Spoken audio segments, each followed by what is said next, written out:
Hello and welcome to the second Woolly Badger podcast. Thank you everyone for watching the last one. I was completely and utterly convinced that only 12 people would watch it and was not expecting any comments or likes at all, so thank you very much. That was a very nice surprise. Yes, this time I have a bit more of a theme for you. I am going to chat colourwork because it is late October, it is colourwork time. So if we're chatting colourwork, I should probably start by talking about the top I am wearing, which is, I believe the pattern is called Aurealis, probably said that wrong, and it's by Jen Steingass. I knitted a short-sleeved version, supposedly because I didn't want the bulk in the arms under a coat. I think in reality, I just couldn't be bothered to knit the arms. And then I thought, why the hell did I knit a short-sleeved DK colourwork top? And the answer is because it's actually incredibly useful.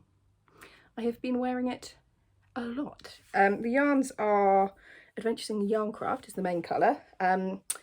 This was a limited edition Christmas yarn, Christmas before last. The colourway is called Mulled yarn. Mulled yarn? Mulled yarn would be weird.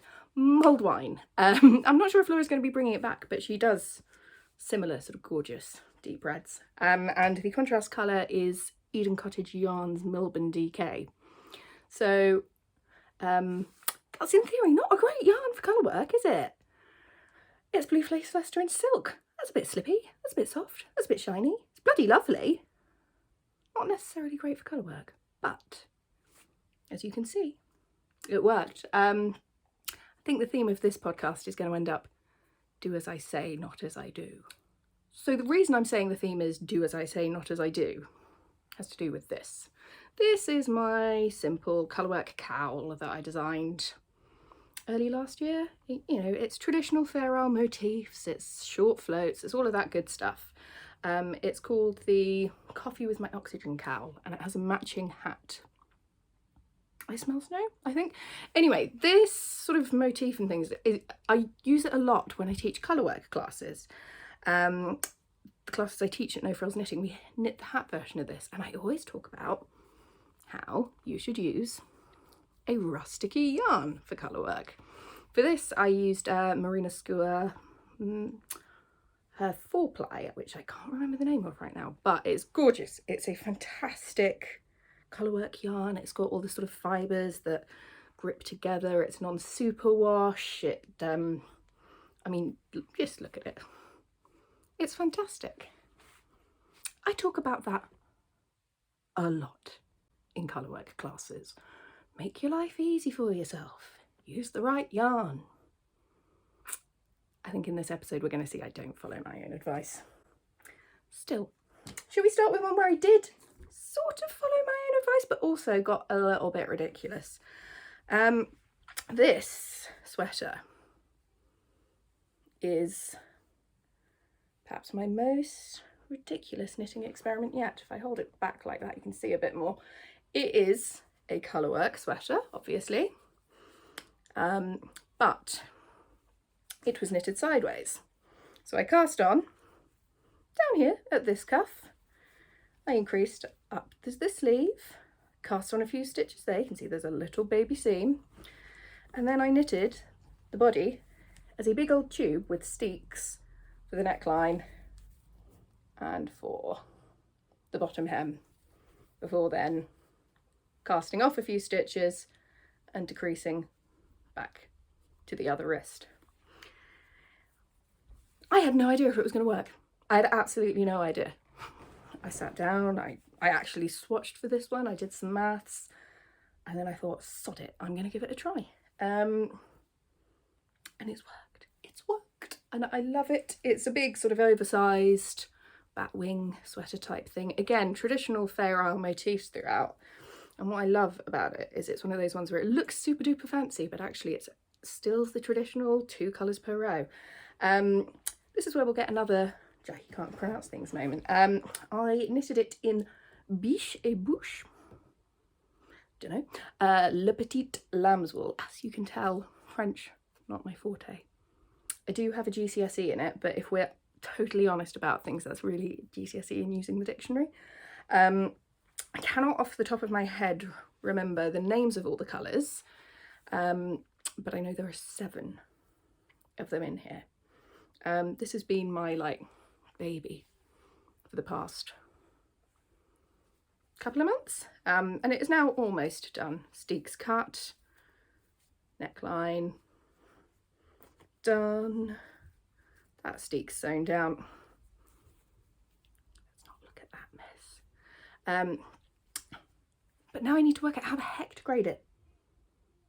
I mean, part of me is a bit, are people actually going to want to knit a sideways colourwork jumper with 2 hefty steeks in?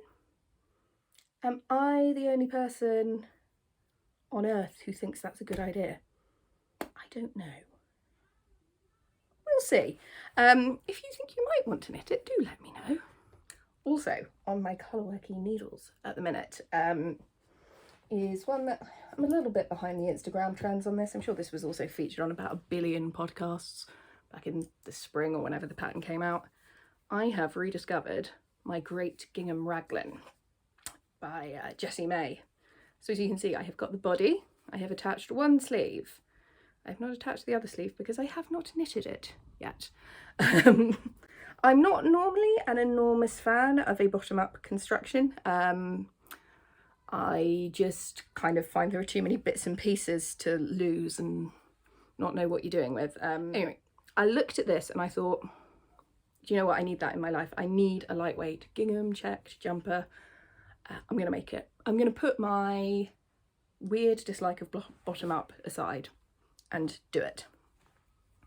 Then it got hot and I put it in a box and forgot about it for 6 months. But it's back. It is back. And it is actually such a joy to knit with. I am doing kind of as the pattern suggests with the variegated and the solid. So my main colour is this, which is Rosy Green Wool's Cheeky Merino Joy. And I tell you what, that name does not lie. It is so nice. It's really like just soft and bouncy and it makes me happy. And look at the colour. Like that colour is a ginger's best friend. The contrast colour is, third time not pronouncing things properly, probably, Chimera River Knits, which is, as you can see, a kind of variegated-y. I'm just going to tap and see if I can make that focus better. It's got greens and pinks and into oranges a bit going through it. This is the Succulents colourway. It's down to quite a small little cake now because I need to do another one. But it's lovely as well. And I think the combination of the two, light in here is a little weird, but I am very pleased with how that's going. My tension's a bit funky at the moment because it, so it looks a bit like a cabbage. But that is because if you have a look at the 2 yarns, if I sort of hold them next to each other, don't know if you can see that. The Rosy Green has got a bit more of a heft to it than the River Knits. This is a 4-ply. This is a sport weight. It'll block out. It'll be fine. I am a firm believer in the power of a good hard block. But yes, thoroughly recommend both of these yarns. I'm planning to wang on a bit soon about how much I love sport weight yarn. After years being like, I don't know what that is and I don't understand it and I'm scared of it. Bloomin' love a sport weight now, and this is one of my favourites. Shall we have something a little bit lovely? A little bit lovely. Now, the backstory behind this design, it's very simple. Meg at No Frills Knitting here in Bristol stocks Kremke Eco Cashmere. And every time I go into the shop, which is a lot, I basically live in that shop.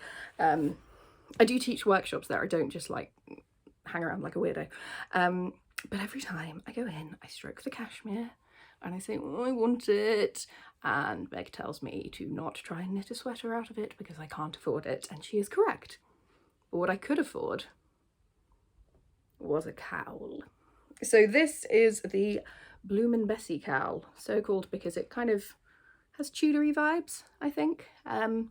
Bess of Hardwick, very cool Tudor lady. Bum chums with Queen Elizabeth I. Had some very good houses, Hardwick Hall, all of that. You know, you go to Derbyshire, Bess of Hardwick everywhere. And even though I actually prefer the Georgians, because, you know, yeah, the Tudors were all super melodramatic, chop off their heads. The Georgians were kind of like an episode of Succession in breeches. Yeah. Anyway, that's not relevant to the cowl. What is relevant to the cowl is, it is cashmere. It is, oh my God. If you were to compare this with a random cat that happened to walk past and stroke them both, the cowl might win. It has the colourwork motif. I think I used just under 2 balls of each. They're 25-gram balls because, you know, it's cashmere, that stuff's spendy. But it is lovely, lovely, lovely, lovely. I thought, you know what, I should knit up a second version of that for the pattern. Give some more options. So I thought, oh, you know what, I think I'll do a double wrapped version because I love a double wrapped cowl. I run hot. I like being able to have the option to sort of unloop myself and not have it all so... Anyway, what I thought I would get from my stash, bearing in mind what I said earlier about, you know, you want a nice woolen yarn, things that kind of grip to each other a bit. I went for an alpaca silk. Yep. And then I went for a merino yak mini set with it. But look at it. It is also cat strokeably soft. Apparently cats are my my measure for softness. So this one I've done with the sort of gradient working up through it. The way it is, because of the sort of softness and drape of the fabric, it rolls a bit to show some of the floats when worn just open, but I quite like that. I quite like the floaty effect. And then if I double wrap it, oh, hello. Hello, I am cozy. Pattern for this is all written up and I have sent it to my tech editor. I just have not had a chance to review her comments on it yet. So the test call should be pretty imminent for this one. I'm hoping to get it released by the end of November. It is a pretty speedy little knit. I was going to say if you wanted to do a really luxury Christmas present for someone, it might be out in time for that, but like if you're going to knit cashmere, knit it for yourself. Let's be honest. Final thing in my current colourwork odyssey is I've decided I want to knit a Fair Isle sweater vest. I have seen all the sweater vests. I think they're meant to be called slipovers now because like that's young and hip, but I've long since given up on being young and hip. I quite want to get Paul McCartney early 1970s vibes. But I have so much just DK yarn that would be great for steeking and colourwork. So again, some Marina Skua, Mendip DK. I have vast amounts of rowan felted tweed just knocking about. I have some, this is Law by the Fibre Company. That's left over from my Christmas jumper. What else do I have? Oh, a different felted tweed. I figure between all of this, is that amazing? Is it awful? I don't know. I might knit it and see. I've got plenty to be getting on with, haven't I? Sweater vest o'clock. I mean, the logical podcaster would have dug some more of this out before starting talking, but why would I want to do that? So that's looking a bit nice though, isn't it? Maybe that with, I'm sure I've got a big white cake of Law knocking about as well somewhere. Anyway, watch this space. Hopefully, next time I talk to you, I will be looking like 1970s Paul McCartney. Maybe with a bit less beard. So yes, that's it for this time. Please feel free to laugh at my terrible, terrible pronunciation in the comments. And if you have any, you know, thoughts about whether you want to knit a ridiculous sideways steek jumper, do let me know. Otherwise, yeah, like, subscribe, all of that YouTubey stuff, please. And I will see you next time.